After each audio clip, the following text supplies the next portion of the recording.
Shalom, tudo bem? Você está começando o nosso curso de introdução à cultura, não é? Do povo judeu, e nós estamos num dos nossos módulos, é o primeiro de nossos módulos na modalidade de ensino bíblico, que é Introdução à Torá.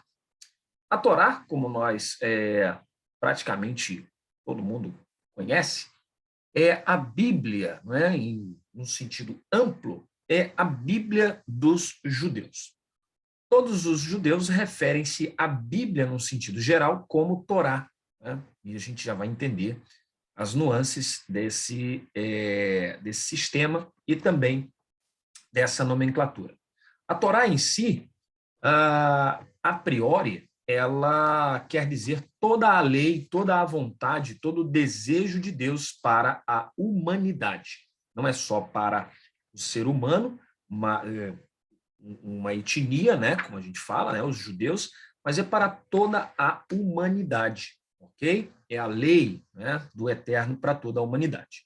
Quando um judeu fala que a Torá é a Bíblia dele, né, ele vai citar o livro de Isaías, ele algumas vezes pode chamar Isaías de Torá, ele vai citar Jeremias, Juízes, ele pode chamar esses livros de Torá.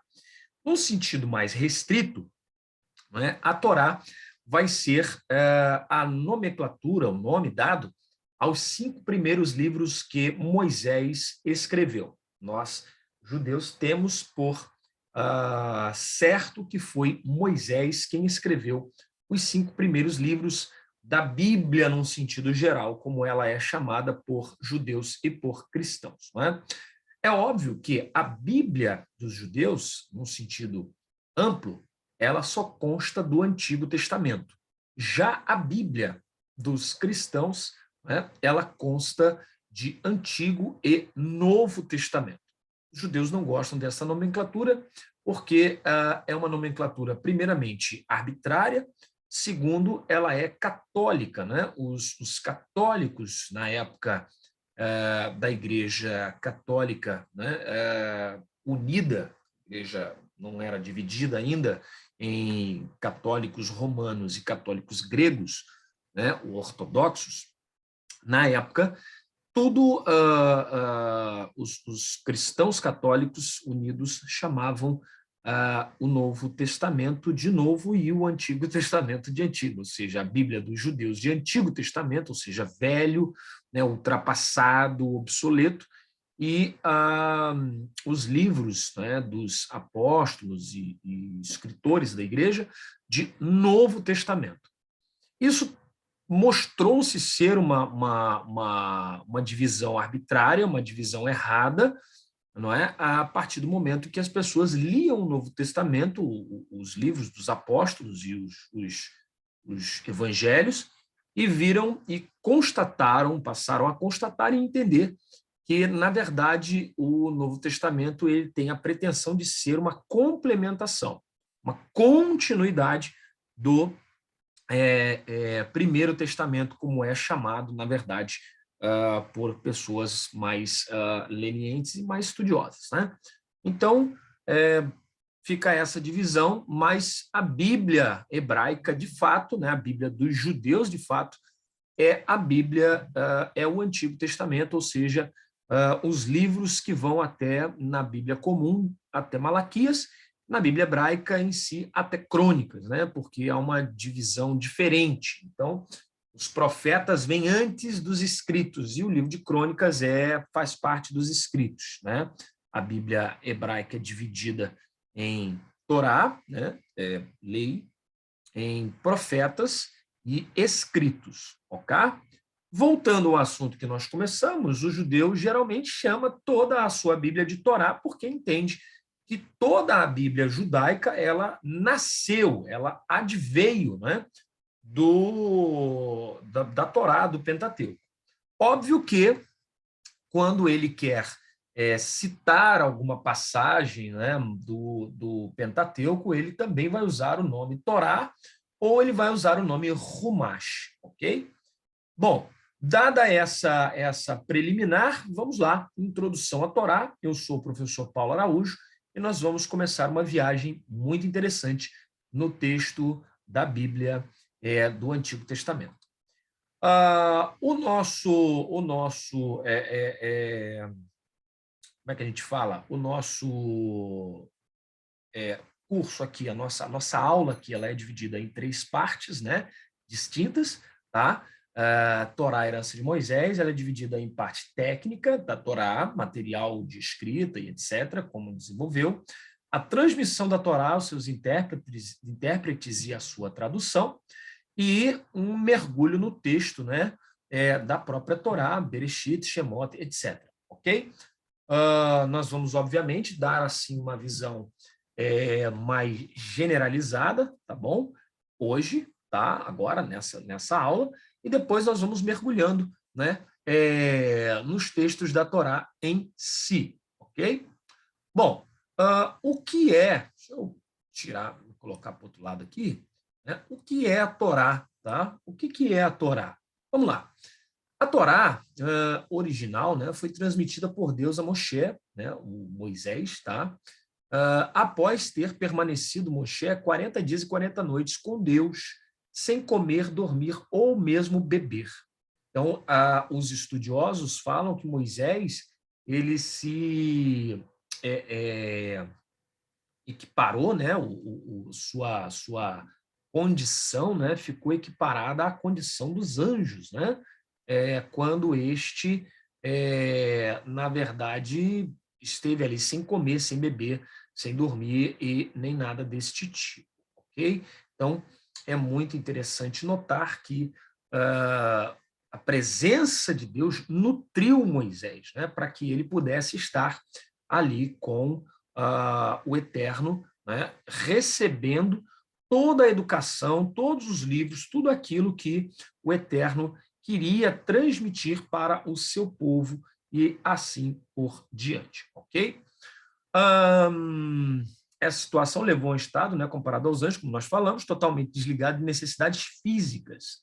A Torá foi transmitida a Moisés diretamente de Deus, ensinando e ensinada ao povo, né? Seu conteúdo foi compilado na íntegra para que assim ele jamais fosse esquecido. Então, a Torá, né, ela foi transmitida por Moisés aos filhos de Israel na íntegra, seu conteúdo compilado, né? Nós chamamos essa transmissão, né, que Moisés fez, escrita, de uma compilação, tá? Porque nós vemos, obviamente, que a interpretação da Torá ela vai muito longe, né? Ela vai muito adiante do que nós temos aí escrito, né, única e simplesmente, ok? Então, Moisés recebe, e a gente vai ver com detalhes daqui a pouco o que Moisés recebe, como recebe, e ele escreve uma compilação e transmite aos filhos de Israel, ok? Bom, como é que é feito esse rolo de Torá? Como é que é? Porque até hoje a Torá ela é feita em rolos, né? Você vai ver já já aí na figura aí um rolo. Então, tem um escriba aqui, né? Está escrevendo aí, tá? A Torá, né? Aqui, deixa eu, assim, isso, está escrevendo aí a Torá, tá vendo aqui? Escrevendo. Então, esse escriba, ele é responsável por um rolo de Torá, tá? Esse rolo de Torá, ele praticamente vai ficar aí um ano, esse escriba trabalhando só nesse rolo de Torá. Ele não vai se ocupar de outra coisa, ok? Assim, o seu horário de trabalho, ele não vai se ocupar de outra coisa. Ele vai ser um trabalho exaustivo de um escriba durante um ano inteiro. E porque o escriba ele tem que se ocupar, né? Ele tem que trabalhar a questão do rolo de Torá, desde a sua tinta até o couro que vai ser usado, né? A questão do trabalho onde ele vai escrever, etc. Então tem que ser um rolo que a gente chama de kasher, né? Eu estou procurando a palavra aqui certinha, né? Para você não falar em hebraico, de repente você não vai saber qual é, né? Então, O rolo, né, tem que ser o pergaminho lá, o couro, tem que ser de um animal próprio para consumo, esse animal tem que ter sido criado de forma também muito própria, muito conforme a lei ordena. A tinta tem que ser uma tinta própria. A pena do animal, você está vendo ele escrevendo aí com uma pena, né? Tem que ser a pena de um animal próprio também para o consumo. Enfim, tudo tem que estar nas especificações da lei. As letras têm que ser bem desenhadas de forma, né? A forma como realmente precisam ser desenhadas, né? Conforme foi instruído a Moisés desenhar as letras. Enfim, tudo tem que ser muito bem preparado para que o rolo possa ter a santidade, ok? Qualquer letra a mais, a menos, né, falhada ou apagada, invalida o rolo da Torá e a sua santidade. Então, tudo envolve a santidade do rolo. Se ele tiver mal, né, feito, escrito, organizado, essa santidade, a sacralidade do rolo, ela é manchada, ela é impedida, tá? E esse rolo deve ser periodicamente revisado. De ano em ano, ele deve ser revisado, ele deve ser lido, observado por um escriba, como a gente está vendo lá em cima, né? Um escriba aí, ó, formado mesmo, educado na ciência da escrita e da preservação do rolo de Torá, ok? Aí você está vendo o rolo, né? Tá aí, ó, enrolado, e um escriba revisando. Você vê que o rolo está bem antigo, bem velho. Provavelmente esse rolo aí deve ter uns 300 anos de idade, né? Ou mais, tá? E ele está bem desgastado, mas a escrita ainda está boa lá, tá vendo? O escriba está fazendo a sua revisão e o seu reparo, né? Se precisar de reparo.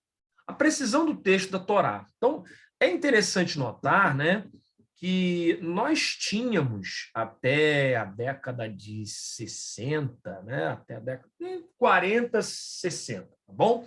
Porque aí vai depender, né, de morosidade, burocracia, quem achou, deixou de achar e tal. Então, a década de entre 40 e 50, né, nós temos aí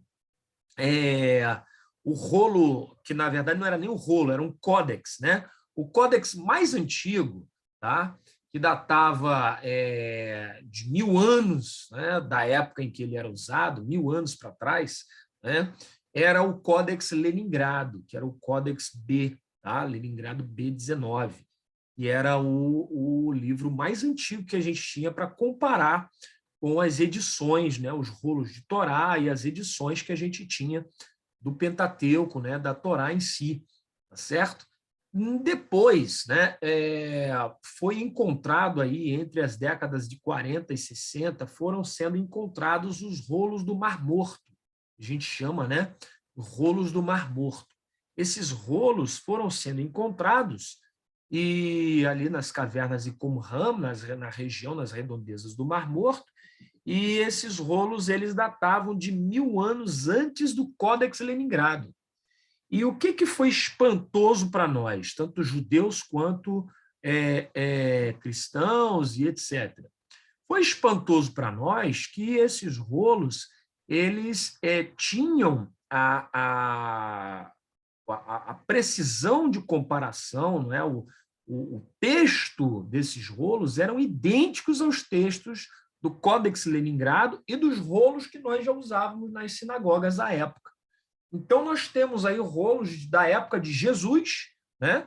2000 anos atrás, que tem a mesma, o mesmo texto dos rolos que a gente tem na atualidade. Tínhamos na década de 40, 50, 60, 70, 80 e temos hoje. Então, a precisão do texto, a condição que o texto se encontra, é maravilhoso, porque você vê que há um critério muito grande em se preservar os textos da Torá, né? Esses textos são muito bem preservados e você pode confiar que o texto que você leu hoje do Antigo Testamento em hebraico é basicamente o mesmo texto que Josué lia né, com os filhos de Israel na entrada da Terra Prometida, que Esdras leu, que Jesus leu, ok? Então, é muito bacana a gente ver que o grande sucesso da tradição judaica é a transmissão meticulosa e precisa do texto da Torá,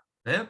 Midrash diz, né, antes de sua morte, Moisés escreveu 13 rolos de Torá, ou seja, um rolo que era o rolo máter e 12 textos, né, para cada tribo, né? O 13º, o rolo máter, que foi colocado dentro da Arca da Aliança, né? Então, essa preocupação, esse critério, essa meticulosidade em transmitir o rolo, transmitir o texto da Torá, deu a Torá essa grande credibilidade, e nós sabemos hoje que o texto é um texto, basicamente, é o mesmo texto que nós temos. Por que eu estou falando basicamente? Às vezes tem uma variação de uma composição, uma letra, um negócio ou outro, que está meio apagado, tá coisa, mas o texto em si é o mesmo texto, ok? Bom, é a tarefa do escriba, né? Você está vendo aí, ó, a mão do escriba, né? Opa, deixa eu ver aqui, ele é assim, né? Ele está escrevendo aí, né? Ó, você está vendo aí, né?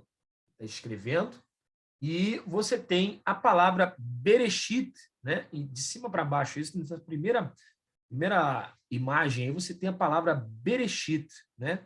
Escrita no rolo kasher de Torá, do jeitinho que Moisés, né, transmitiu para a gente, tá? Aí é interessante notar que essa palavra Bereshit, ela tem uma letra, né? As letras, elas estão assim um pouco diferente do que o que a gente está acostumado a ver, né? Ela tá com uns negócios para cima, assim, né? Tipo uma coroa, uns negocinhos. Por que tá assim? Porque quando nós recebemos o alfabeto da parte de Deus, nós não usávamos esse alfabeto, nós usávamos o alfabeto paleo-hebraico, né, que era o alfabeto sírio, fenício, aquele alfabeto lá antigo, né, dos sumérios, etc. E nós não tínhamos um alfabeto para escrever o nosso hebraico. E, de repente, Deus deu a Torá para nós. A Bíblia vai dizer o seguinte, que as tábuas da lei eram escritura de Deus, escritas pelo dedo de Deus. Ou seja, as tábuas da lei, as primeiras tábuas, elas foram escritas por Deus. Quando ele diz que era escritura de Deus, ele está falando assim, a grafia, né, o modo de escrever, a caligrafia hebraica era a caligrafia de Deus. Ok? Era a escritura de Deus, escrita pelo Deus de Deus. Deus escreveu. Ok? Então, o que isso ensina para a gente? Isso ensina para a gente que o Eterno, ele nos deu um alfabeto. Quando Deus escreveu, segundo nós aprendemos do próprio texto, Deus escreveu com um fogo negro, o fogo branco, né? Ou seja, Deus imprimiu através da fala do próprio Deus, ele não escreveu com o dedo, que Deus não tem dedo, mas através da fala do próprio Deus, as palavras foram impressas na pedra, né, nas tábuas que Moisés recebeu. E esse fogo, esse chamuscar da voz de Deus, ele queimou, ele chamuscou um pouco para cima algumas letras, né? E Moisés, quando foi escrever a Torá em si, ele copiou, obviamente, do alfabeto de Deus. E é esse alfabeto aí. Por isso, a letra B está com essas coroazinhas, né? A letra Aleph também está um pouquinho rabiscada para cima, o Shin, né? O Iod, porque essas letras elas chamuscaram, tá? Na pedra. E Moisés, quando foi escrever os livros da lei, ele olhou para o alfabeto que estava na pedra e copiou esse alfabeto, escrevendo, né, de acordo com a escritura de Deus, com o alfabeto de Deus, que é o nosso alfabeto hoje, ok? É o nosso alfabeto que nós chamamos de quadrático, tá?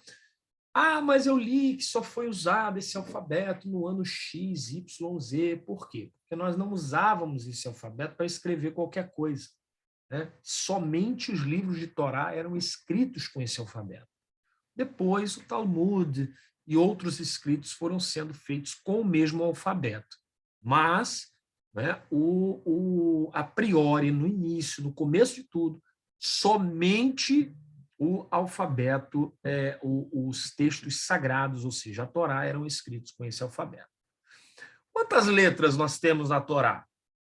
São 304.805 letras, 79.976 palavras, isso em hebraico, ok? É um trabalho, como eu já falei, meticuloso e um processo, né, de copiar o rolo da Torá, né? A mão leva, né, mais ou menos 2.000 horas, né? É o trabalho de uma pessoa por um ano inteiro, tá? Então, é interessante notar que o trabalho de copiar a Torá é muito meticuloso. E depois que ele copia, ele tem que contar quantas letras tem em cada bloco, somar essas letras e tem que chegar ao valor numérico de 304.805 letras, tá bom? Essas 304.805 letras, elas têm que estar divididas em 79.976 palavras. Então, é importante, porque se ele conta 304.805 letras, mas chega lá na frente, tem 80.000 palavras, tem alguma coisa errada. Ele escreveu palavra demais. O mesmo número de letras, mas escreveu palavras demais. Ou então, ele tem 79.976 palavras, mas tem 304.800 letras. Então, está faltando palavra, está, né? Faltando pelo menos uma palavra, né? E tal. Então, é importante que o escriba ele tenha, como é que a gente fala? Ele tenha a atenção de não, como é que a gente diz? Não errar na quantidade, não é? de palavras e não errar na quantidade de letras, ok? Ele não pode errar. Ele precisa ter em mente que a palavra de Deus ela foi transmitida e ela deve ser transmitida da maneira como Deus deu para nós. Então, ele tem que ter cuidado, tem que contar as palavras, tem que contar as letras, ele tem que saber tudo isso aí, tá bom? A leitura da Torá, né? A Torá é lida em cada Shabat, cada sábado na sinagoga, nós temos a leitura da Torá, né? Uma porção da Torá, que a gente chama de parashá, ok? Plural, parashiot, que quer dizer porção, ou parashiot, porções. A Torá é lida em cada Shabat nas sinagogas do mundo inteiro, de acordo com a divisão dada pelos sábios em 53 parashiot, 53 partes que fazem menção às 53 semanas do calendário judaico, ok? Em conformidade com as semanas do calendário judaico. Na Bimá, que é o púlpito, né? Você está vendo aí na figura um púlpito, né? Colocado o rolo da Torá, estão presentes para a leitura. Olha ali, 2 danim, tem 2 senhores aí, um de cada lado, tem um senhor no meio com a Torá ali, 2 senhores, um de cada lado, né? O Razan, né? Que é o cantor que está ali também com o livro, né? Está logo aqui na minha cabeça aqui o Razan. O Razan está aqui. Aqui tem um juiz, aqui, lá do outro lado, né, tem outro juiz e o rapaz no meio aí, até com o tefilim na cabeça, né, fazendo a leitura. Né? E o leitor da Torá, que está no meio, né, já foi falado. Okay? As porções da Torá. Né? Quais são as porções da Torá? Ok? Bom, no livro o primeiro livro da Torá, né? O primeiro livro da Torá é o livro de Bereshit, ok? É o livro de Bereshit. E a primeira porção da Torá é a porção de Bereshit. Tá? É a mesma. O livro tem o nome da primeira porção que dá nome a ele. Você vai ver isso em todos os livros da Torá, ok? Então, a primeira porção é Bereshit, que quer dizer no princípio, não é? E essa porção é a primeira porção do primeiro livro, né, do Humash, que a gente fala, Humash, né, tá aí Shumash, mas é Humash que se lê, e ela divide-se em 3 partes. A primeira trata do princípio do mundo e da humanidade, a segunda narra a história dos patriarcas Abraão, Isaque e Jacó, E a terceira parte é dedicada à história de José, o encontro com seus irmãos e o estabelecimento dos 12 filhos de Jacó, né? Como tribos, como patriarcas das tribos, e também a ida para eles, né? Para o Egito de uma vez só, e ali a sua estadia, a sua fixação no Egito. Essa é a primeira porção da Torá. Na aula que vem, nós vamos continuar olhando as porções da Torá, e aí nós vamos nos aprofundar um pouco mais, né? Nas questões dos textos da Torá, ok? Eu te aguardo para a nossa próxima aula, querendo Deus. Amém.